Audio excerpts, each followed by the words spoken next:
Assalomu alaykum, hurmatli talabalar. Bugun biz bir sinovli damlarni boshdan kechirayotganligimiz hammaga ma'lum. Butun dunyoning diqqat e'tibori koronavirus pandemiyasiga qaratilgan bo'lib, jahon ilm-fan ahli ushbu kasallik tarqalishining oldini olish va to'xtatishga bor kuchini qaratmoqda. Shunday ekan, biz ham karantin davrida uyda o'tirgan holda barcha tartib-qoidalarga, shaxsiy gigiyenaga amal qilmog'imiz lozim. Bugungi mavzuyimiz qo'lning erkin turgan qismining skeleti. Reja. Birinchisi qo'l skeleti bo'limlari, ikkinchisi qo'l suyaklari.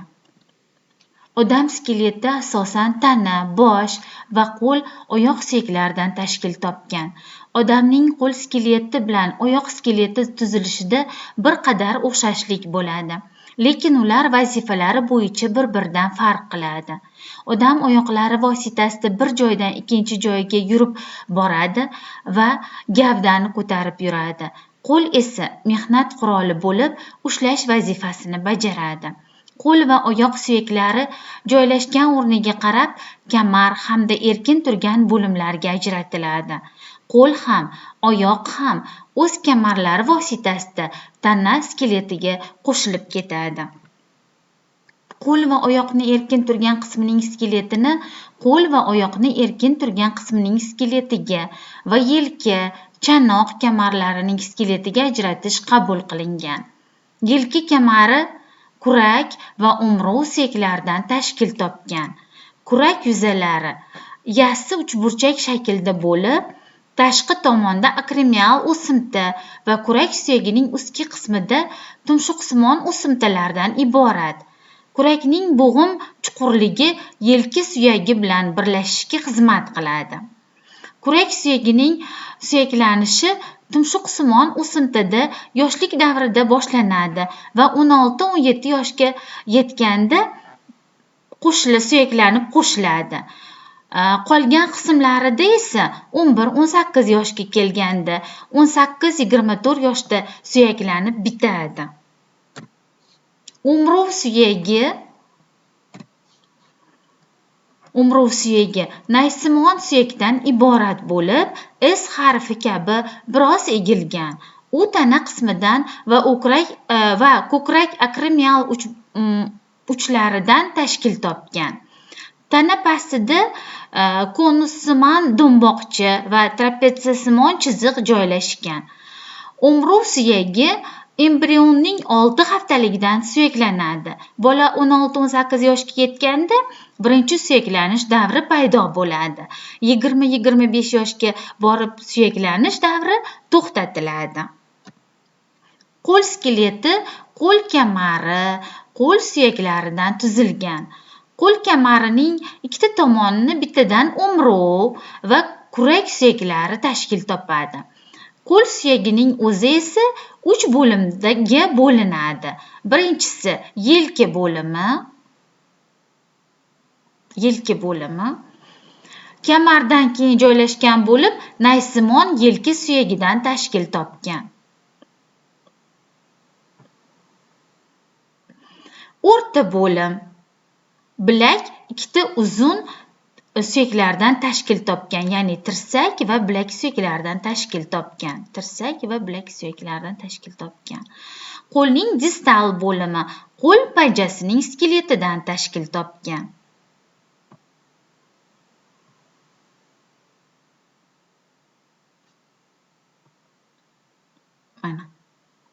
Qo'l panjasining skeleti kaft usti, kaft va barmoq falangalaridan tashkil topadi. Kaft usti suyaklari turli shakldagi 8 ta mayda suyaklardan iborat.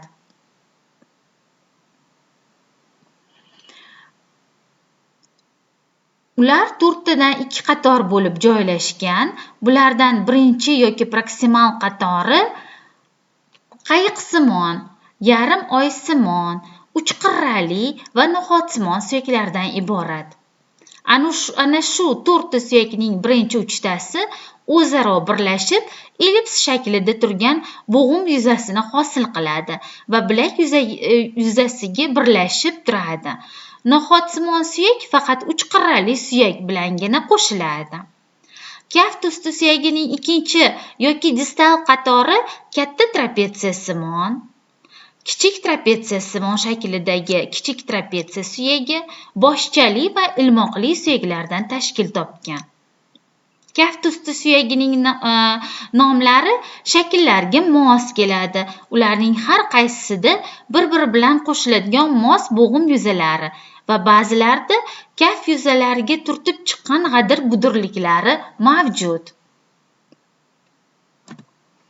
Kaft usti suyaklari bir tekis turmay orqa tomonga qabarib turadi. Kaft suyaklari 5 ta naysimon suyaklardan tuzilgan. Bosh barmoq tomonidan sanaladi ular.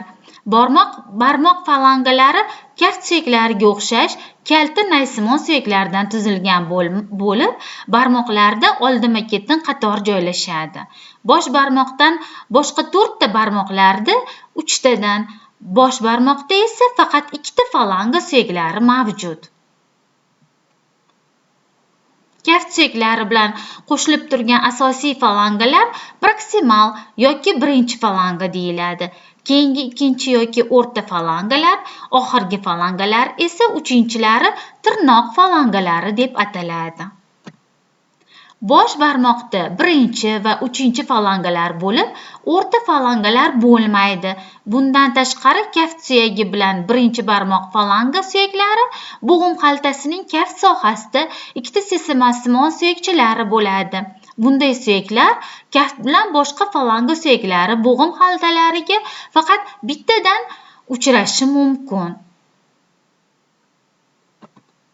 Quyida mavzuni mustahkamlash uchun savollar berilgan. E'tiboringiz uchun rahmat.